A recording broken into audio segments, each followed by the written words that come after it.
President Donald Trump has pardoned yet another loyalist who found himself in hot water with the law. We're talking about former Virginia Sheriff Scott Jenkins.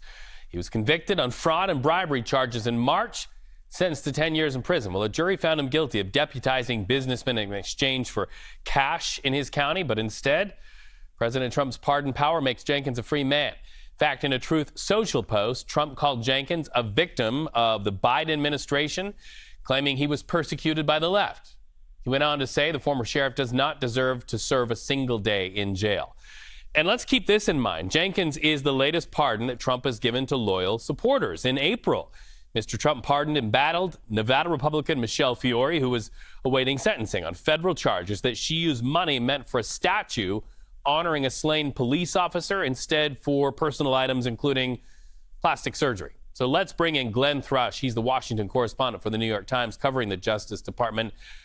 Glenn, what more can you tell us specifically about the Jenkins case and what made President Donald Trump push the button, get out the pen, and pardon him?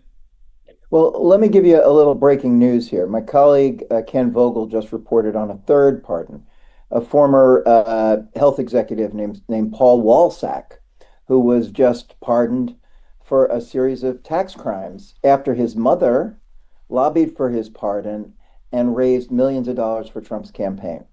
What we're seeing here, to put it really bluntly, is Trump and company redefining criminality.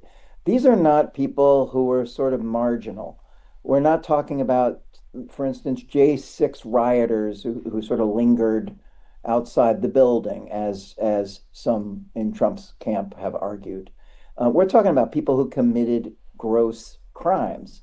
The Culpeper County Sheriff Jenkins gave away deputy sheriff's badges for thousands of bucks. There are two FBI, including to two FBI undercover agents. Fiore, as you pointed out, apparently used money that was raised for a statue, a memorial for a fallen police officer for her own personal use.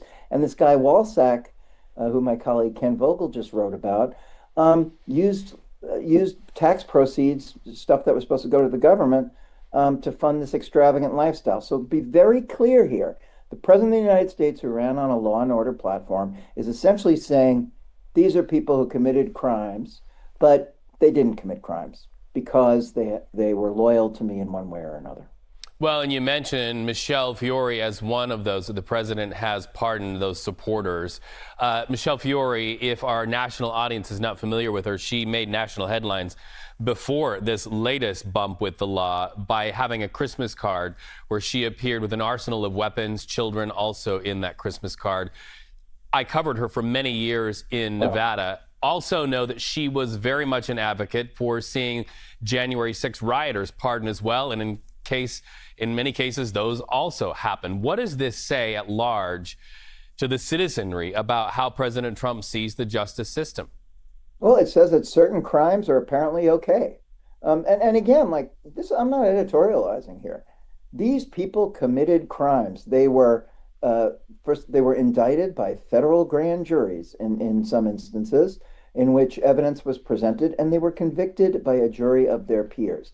These are not people who are blameless under the law, who were persecuted. And by the way, this notion that the Biden Justice Department weaponized to go after Jenkins, for instance, is total nonsense. I mean, this guy committed clear acts of bribery, and this was a nonpartisan case. But again, as you pointed out, this gets back to sort of the original act of the Trump administration. Let's not forget, the first big thing that Trump did on day one was to issue blanket clemency for the Capitol rioters. And again, as I've said before, some of these, there was a sense even from folks who prosecuted that towards the end, some of the final prosecution of people who committed lesser offenses, should absolutely everybody have gone to trial? No. But Trump didn't differentiate. And the most violent, aggressive people who ransacked the Capitol were also pardoned. And one last thing. Who is the pardon attorney right now? It is Ed Martin, the former interim U.S. attorney in Washington, D.C., who wasn't able to get confirmed by the Senate over concerns that he was too close to the J6 rioters, and he is now the pardon attorney in the Department of Justice. Of course, the big question is for voters what to do with this information as you start to see the patterns. Glenn Thrush of the New York Times, thank you so much for joining us on CBS News 24/7.